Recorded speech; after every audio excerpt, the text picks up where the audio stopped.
Hello everybody and welcome back to The Legend of Zelda Phantom Hourglass. I'm ZeldaMaster, and in the previous episode, we took on King Muto's temple and got ourselves the final piece of pure metal. And in this episode, instead of heading to Zaz's Island and having him forge the Phantom Sword, we're gonna go ahead and do a minigame. Well, not necessarily a minigame, but a side quest that I've put on hold for quite a bit, and that is a fishing side quest. Basically, the side quest has been open to us since we got the fishing rod, so yeah, it's been quite a bit, but I think it's finally time to do this, and we'll get ourselves the final heart container. So yeah, the first thing I want to do is go ahead and sell some treasure, because Beetle is selling something pretty cool. So let's go ahead and head our way to Mer Island real quick, and yeah. Here we are on Mer Island, and it is time to, well, check our mail first. Now, I'm kind of waiting for a message from King Muto. He is going to give us the final gem, which is the 20th power gem, but I think it takes like a day, so if you want to get it immediately, just forward your DS or Nintendo DS clock one day ahead and you'll get it. Anyways, we got ourselves a complimentary card from Beetle for getting the Platinum membership, which isn't bad. I wish I had the Platinum membership on freaking Club Nintendo, but I don't have enough games because I forgot to register some, and I guess they just got outdated or something, so yeah. I wish I had the Platinum membership, though. Okay, anyways, let's go ahead and sell some treasure, everybody. Let's go. Alright, I sold a bunch of treasure, got myself some candy. Now I have a lot of money with me. Actually, not as much because I bought a lot of candy with the money, but who cares? Let's go ahead and head over to Beetle's place and I guess buy that item I was telling you guys about. Yes. And we have arrived to Beetle's humble abode. Let's go ahead and buy the thing I was speaking of, and that is a golden cannon. You don't really find Beetle selling such valuable ship parts, especially the golden ship parts, so I'm pretty lucky to find this on him. Now, I doubt I'll have all golden ship parts by the end of this Let's Play as I wanted to, but it's whatever. This is pretty good. Right now we only have like 3 ship parts left. Hopefully we'll get them. If we don't, we don't. It's really hard to find the ship parts, so yeah. Anyways, let's go ahead and customize our ship over at the shipyard. Alright, here we are at the shipyard, and yeah, let's go ahead and put on our new golden cannon. Switch it with the strong cannon. We don't really need a strong cannon anymore. We can actually sell it for pretty good money, honestly, which will be pretty nice. And something pretty cool, the more ship parts you have, like identical to the others, so the more golden ship parts I have, the stronger my ship gets. It's not how valuable a ship part is.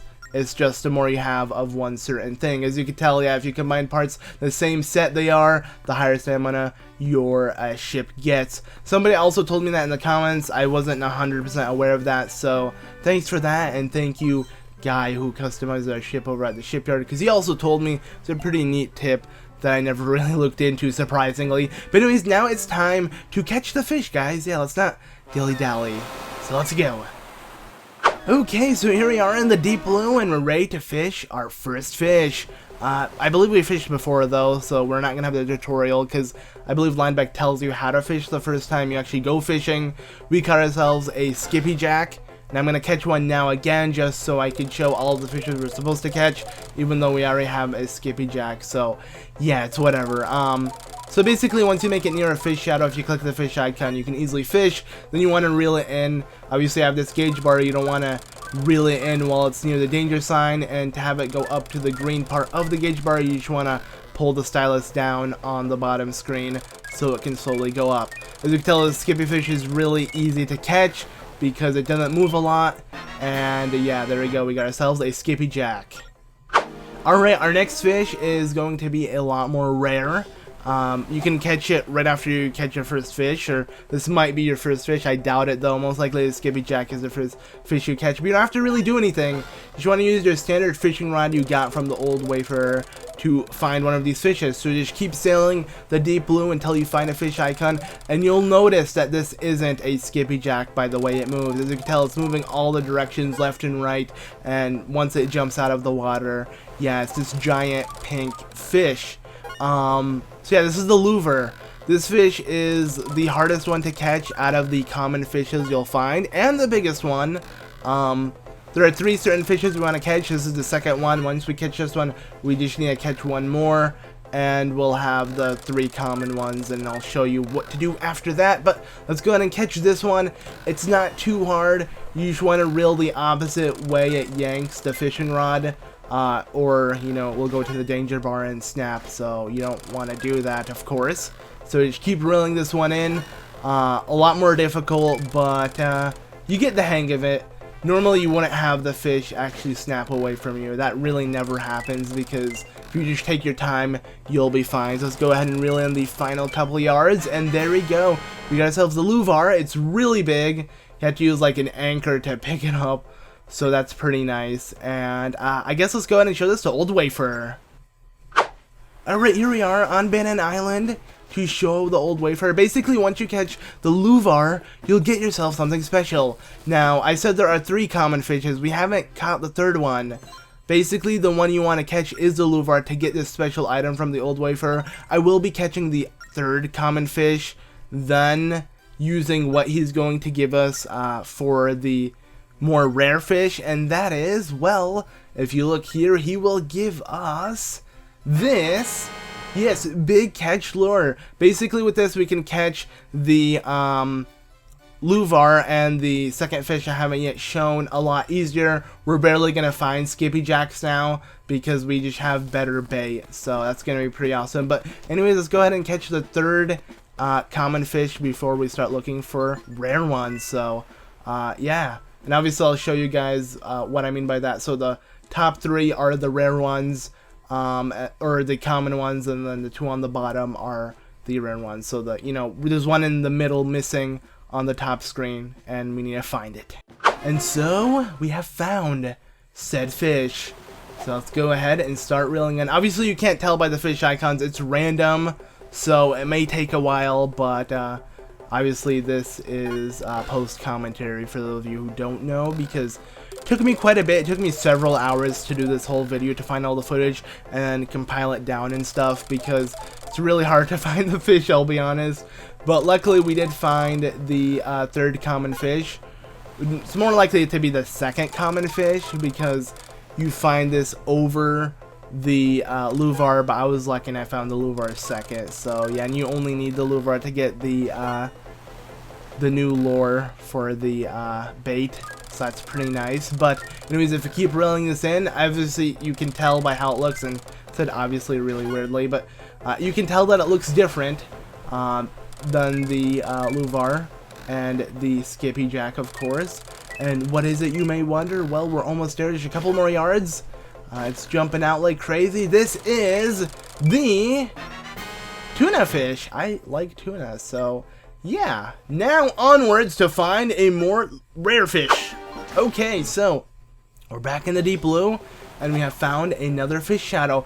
This is the 4th fish.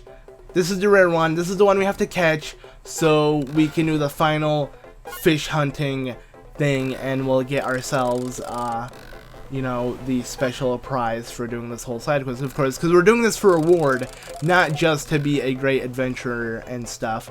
We want something out of this, of course. So this is the rusty swordfish. This is a really rare fish. It's also found in the fish shadows. Once you get the big catch lure, you can find it.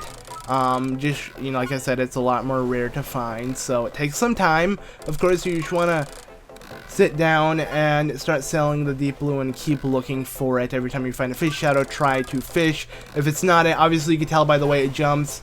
If it's not the fish you're looking for, you can easily jump out of the minigame by clicking the red arrow and looking for a different one. But, you know, once you find it, you want to reel it in. It's a little difficult, but at the same time, you can reel it in pretty easily if you just take your time, I guess. I'm not entirely sure. It's a really repetitive process, I'll tell you this, just catching all of the fish. It takes quite a bit, but once you do so, it's really rewarding. So we're almost there. We got ourselves another spectacular fish. This one will do us wonders, because, you know, the Old Wayfarer will be surprised to actually see us catch such a rare fish. So this is the rusty swordfish. As you can tell, it looks amazing, and it's 10 feet. That is really long. So yeah. And yeah, as you can tell, it has an impressive pattern on its back. So anyways, onward to the Old Wayfarer. Okay, we're back to Banana Island. let's let the Old Wayfarer know that we found such a legendary fish. It's not really legendary, it's more rare, but we will find a legendary fish real soon, so just go ahead and let him know that we've done that. Pretty awesome. To find the swordfish, it didn't take me that long, but to find the fish after the swordfish is a lot harder. So as you can tell, he'll tell us our skills are as equal as his. That's what I'm trying to say, if I could talk. And then he'll say, I believe that the fish shadow have been sighted on the surface lately, rumors. Okay, so there is a different fish, a legendary fish, that Neptuna has been seen, and if we catch it, we'll be a legendary romantic, and I would like to be that, I guess. So onward to find this Neptuna, and the fish shadow is going to be different than the other fish shadows, and you're going to see what I mean by that when we find it. So let's go searching, everybody. It's time to get the Neptuna.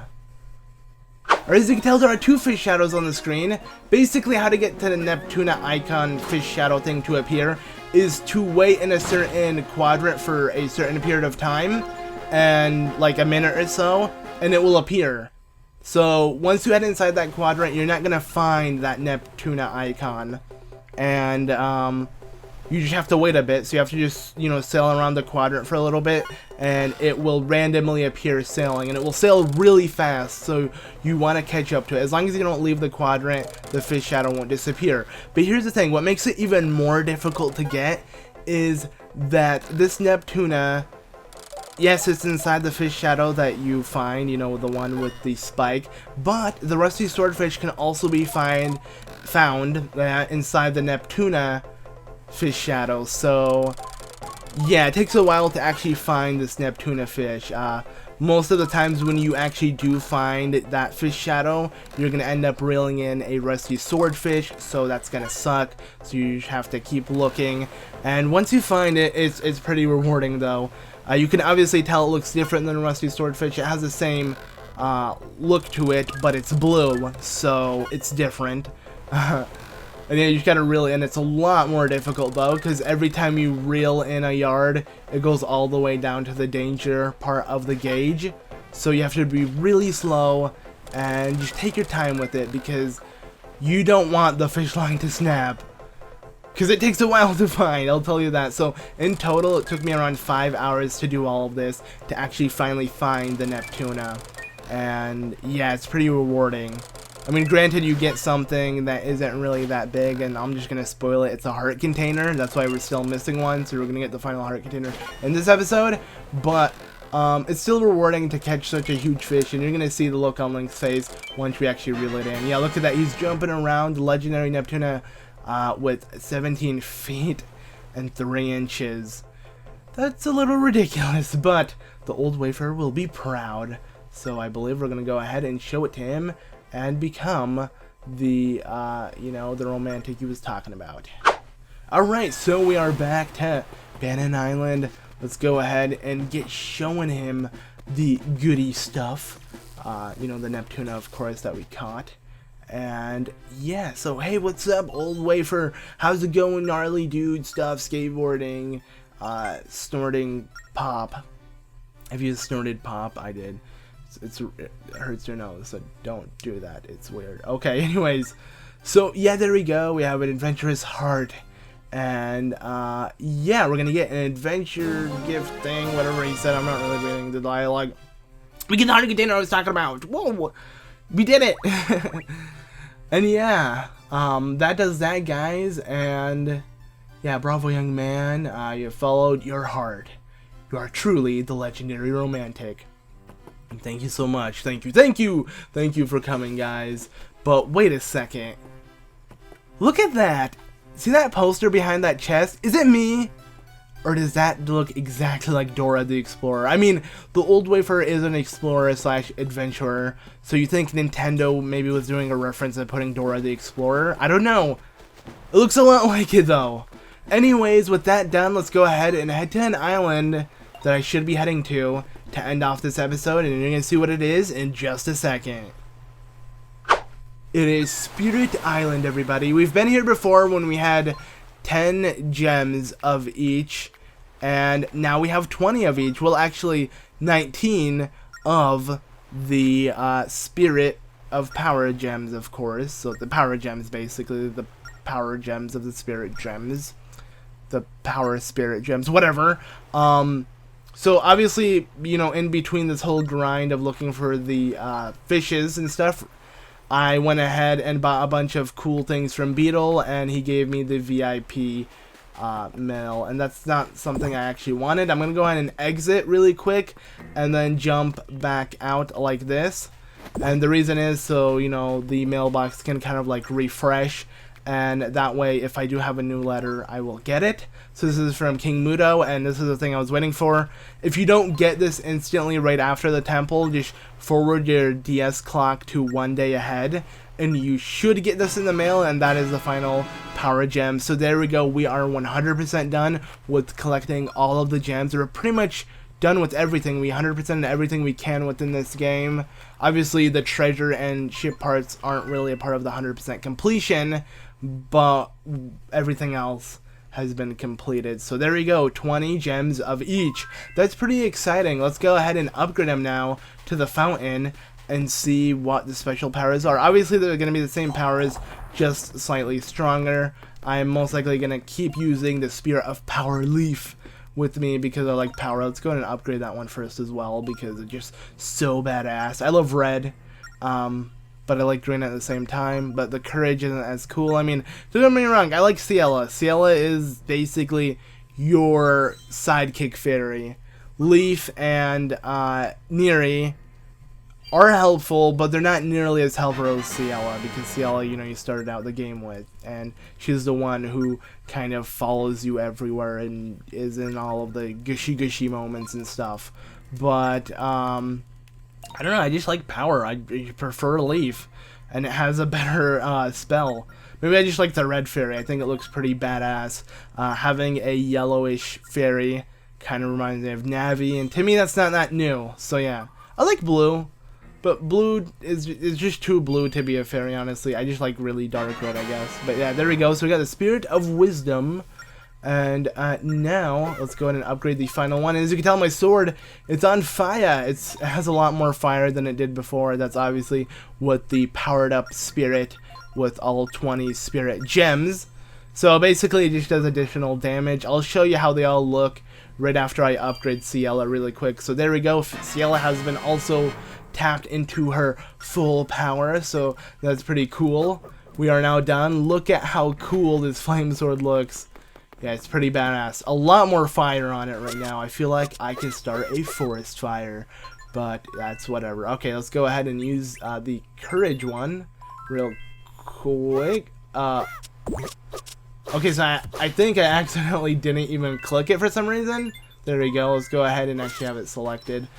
But yeah, so what that does is it shoots a bigger beam, nothing too special. Let's go ahead and use this one, and you just get more defense, and I think you also block stuff. Too bad there are no enemies, because, yeah, we killed all the choo-choos. I don't think jumping into the water does anything different to your HP. I can actually try it right now by switching back to spirit power. Yeah, you don't get additional defense for jumping in the water. I think it's only when fighting enemies. But anyways, that is that. I'm going to keep using the Spirit of Power, of course. And, well, in the next episode, we're going to go ahead and actually make our way to Zaz and get things done. So, thank you all so much for watching this episode of The Legend of Zelda Phantom Hourglass. I've been ZeldaMaster. I'll see you all in the next one. Goodbye.